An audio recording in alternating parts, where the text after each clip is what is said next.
Okay, hello. Today I'm going to be going through every single or most of the popular ingredients in pre-workouts. So when you want to buy a pre-workout, you can look at the back of the pre-workout and see if it has good ingredients or if it has bad ingredients. So here's the list. Here's all the ingredients, and we're going to be going through a lot of studies to show you if the ingredients are good or if they are bad. So I'm going to try to make this quick, but I think I can show you up here. There's a lot of studies for each of these ingredients to really show you if they're good or if they're bad. So let's just jump into it. So first of all, we have AAKG. So first of all, we have a study here, and it pretty much just concluded that there was nothing happened. So they did a placebo group and a normal group, and nothing really changed. So I mean, out the gate, I have to go. Let's put it in D, because no. If a supplement has no, then you should not buy the supplement at all. If it has D, then that's bad. So next we have arginine. Arginine compared to AAKG on this study pretty much showed that it does work. So if we can find the conclusion right here, it showed that it does work even if you use it just once. So acutely, you use it once before a workout and then you don't use it the next day. Or if you use it every single day, then there is a positive impact on aerobic and anaerobic performance respectively. So it's good, it's not the best, so let's just put it in B. Next we have ashwagandha. So for ashwagandha, I have this study right here, and it pretty much found that ashwagandha does work. So ashwagandha supplementation was more effective than placebo for improving variables related to strength, power, cardio, fitness, fatigue, recovery. So it does work. However, in all of these studies, they used it at least for a week or longer. So as you can see right here in this study, they used it for 8 weeks, 30 days, 8 weeks, 6 months, I guess. But they use it every single day. So if a pre-workout has ashwagandha and you're planning on using that pre-workout every single day, then ashwagandha is good on the pre-workout. However, for me, I usually just use a pre-workout once and then I maybe take like a 3-day break. So on a pre-workout, I think ashwagandha by itself is good. On a pre-workout, not so good. So I'll put it in C. Next, we have BCAAs. For BCAAs, I have this study right here, and pretty much what it found is that you shouldn't really be drinking BCAAs before your workout, and you have to be drinking a lot of BCAAs. So here, for example, 200 milligrams per kilogram per day. Let's say you're 70 kilograms. You should be drinking 14 grams of BCAAs to have any effect. Most pre-workouts do not have this much BCAAs, branched chain amino acids. So if you see a BCAA on a pre-workout, it's not good. Probably not good. It can be good if you drink it after a workout to repair your muscles and you drink at least 14 grams. However, pre-workouts usually are not that good on BCAAs. For BCAAs, so BCAAs, I think they go pretty low. Next, we have beta-alanine. And for beta-alanine, obviously I have this study right here. And it pretty much suggests that you should be drinking 6 to 8 grams of beta-alanine for it to have any effect. And even if you drink 6 to 8 grams, it's going to have minimal effect. So right here, they drank 6.4 grams per day and showed a small to non-significant effect. So beta-alanine can be good, but most pre-workouts underdose it a lot. So you have to be looking. If the pre-workout has 6 to 8 grams, then it's good. And even if it has beta-alanine is not too good by itself. So I put it above AAKG in D. Next, betaine. And for betaine, this study right here, actually pretty good. I would say much better than beta-alanine. So for 2 weeks, they found the increased testosterone, decreased cortisol, and lactate response was less. So there was less lactate.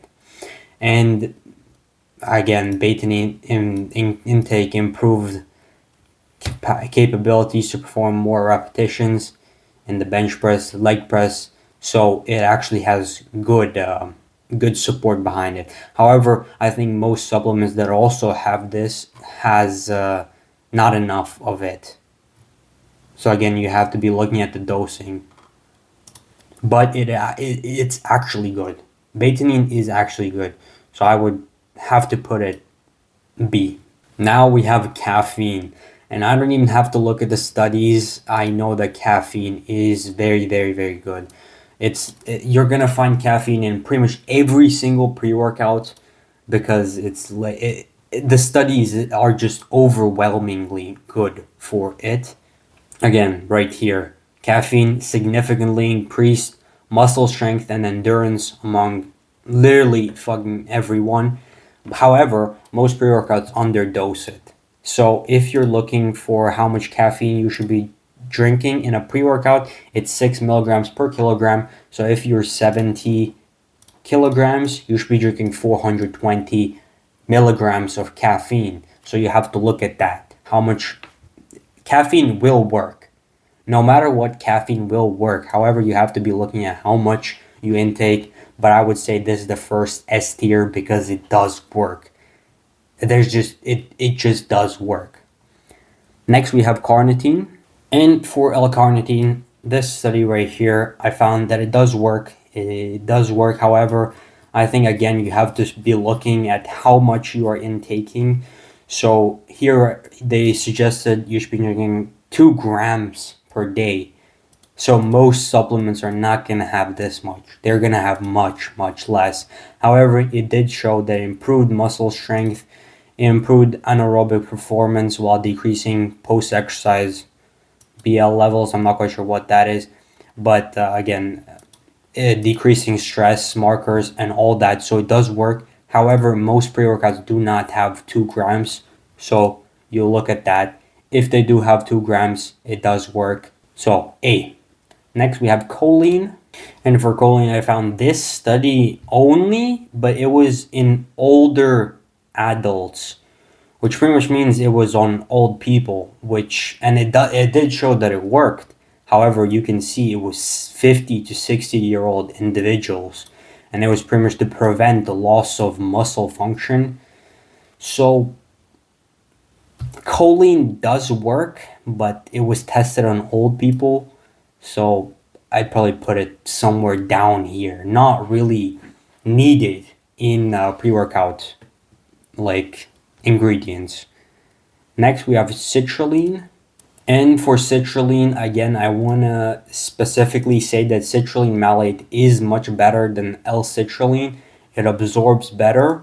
And if we look at citrulline malate does work. It has been showed, at least in this study or meta-analysis, which is a very good study. It has been shown that it does work. However, you have to be drinking 6 to 8 grams before your workout of citrulline malate. Most pre-workouts do not have this. So citrulline malate, if it has it, it's good. However, then you look at how much of citrulline malate they have. If they have 6 to 8 grams, it's very great, very good. Goes up in the A tier, I would even say, above carnitine. Very good. Next, we have creatine. And again, I don't even have to look at the studies. Creatine is just, it does work. Creatine does work. However, you shouldn't be looking for creatine in a pre-workout because, again, there's a high chance you're not going to be taking a pre-workout every single day. And for creatine to work, you have to be taking it every single day. Plus, this study right here, again, showed that taking creatine after a workout had better results. So again, you can go look this study up, but it pretty much showed that there was a bigger muscle increase if you drank creatine after a workout. There was a bigger fat loss, and there was a bigger strength increase if you drank creatine after a workout and if you drank creatine every single day. So creatine does work, but I probably wouldn't buy a pre-workout that has creatine. So I'm gonna have to put this pretty low. I would say D. Then we move on to DMAA, and it's a popular ingredient. However, it's dangerous. It's basically dangerous, and this is a group of ingredients here. So here we have hordenine or octopamine or synephrine. All these ingredients are dangerous. So if the pre-workout has them, you seriously have to consider if the upside of these ingredients is worth the downside. You know, you might take a pre-workout and there's too much of either of these ingredients, and next thing you know, you're sitting in the gym, your blood pressure is through the roof, your heart rate is through the roof, and you can't work out. So all these ingredients, it has been shown that they're literally all unsafe. This one includes high blood pressure, can increase blood pressure. All of these, I think, go into no.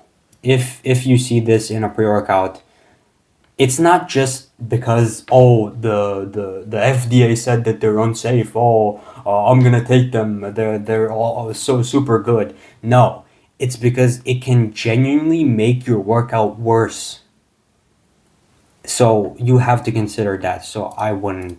Plus, most of the ingredients, they have been actually used. For example, DMAA actually did a study, and they pretty much found that there's no increase in strength, or there's not like significant increase in performance. So just don't take these.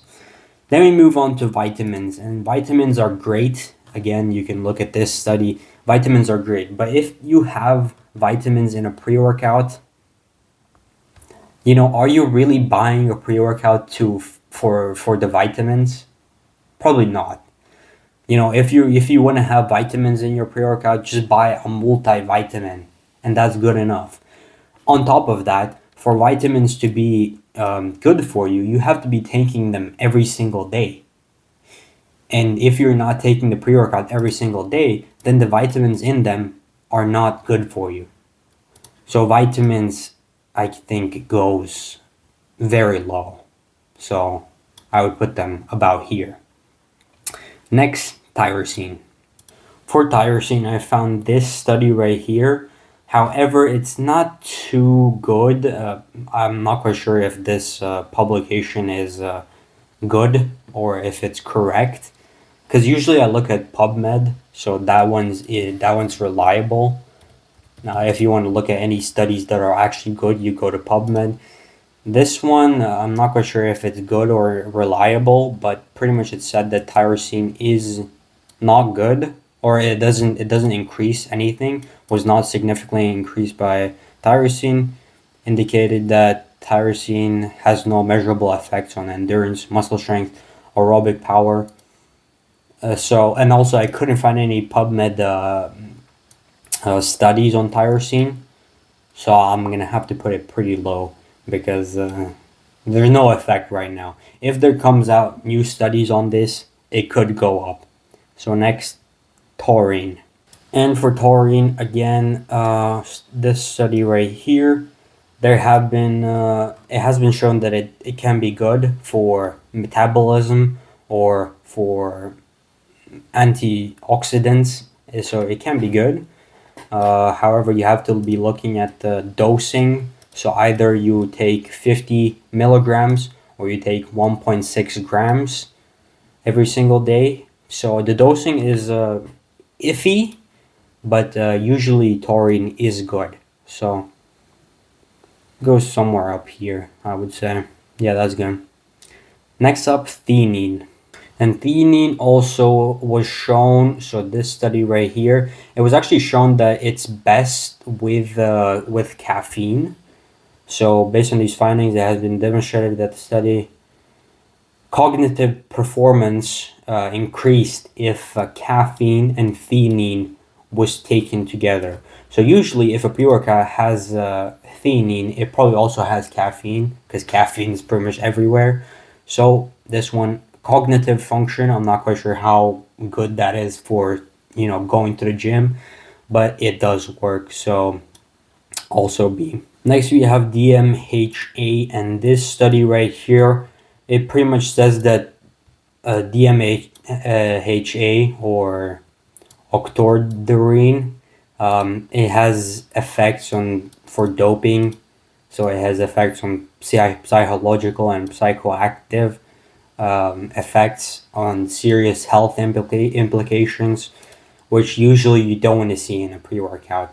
There's not too many studies on this, so there need to be more studies to see if DMHA is good or not.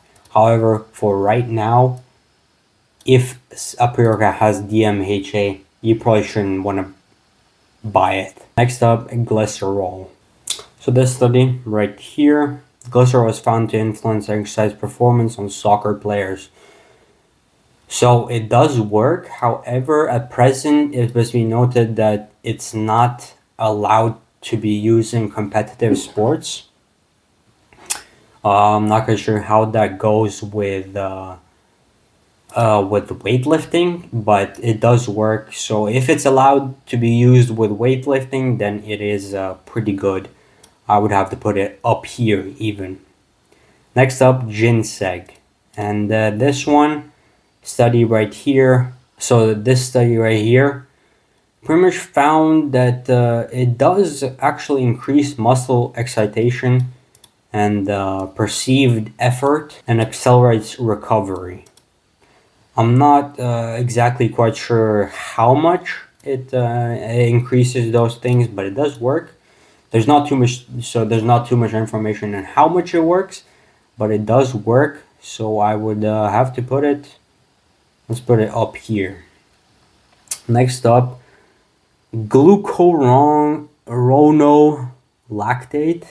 I'm sorry, I'm fucking butchering these names, but let's see. So for whatever this name is, pretty much there's no good scientific evidence on it, and for this, it improves joint functionality and lowers your cholesterol. So if it lowers your cholesterol, yeah, I suppose that's good for testosterone, but there's not too much information on it right now, so I would have to say it's somewhere down here. So for example, it does work, but there's not too much information, so I think down here is fine. Glutamine for this study right here, it did find that it was good. So increased muscle glycogen. Pretty much what that means is you have more energy to spend, so you don't get exhausted as fast. So it is good. It would have to go somewhere high. I think here is good. Next, guarana. For guarana, it was tested on cyclists, and it did find that it was good. So conclusion, it pretty much heightened feeling of alertness. So I suppose it's mostly for focus, which is all right. Not really for strength, just focus. So it does work. So let's put it somewhere here. Yeah, that's fine. Next, ornithine. And for ornithine, again, I found a study on PubMed. Ornithine, it doesn't sound like it increases a lot of good stuff. It decreases stress.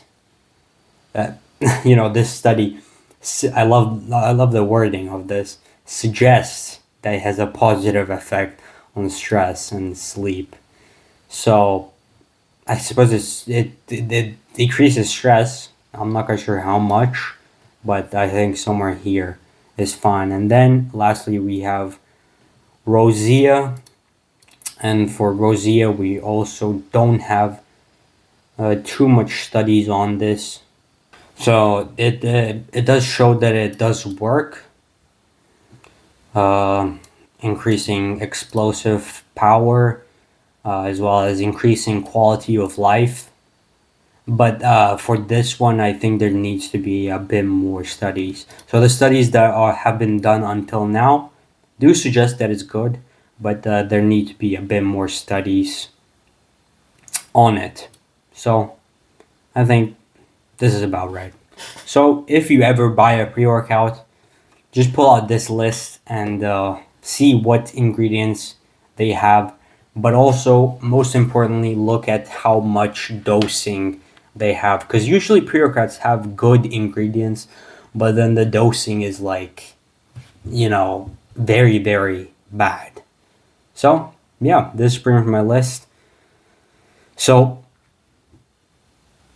hope I did good. Hope this video isn't too long, and see you in the next one.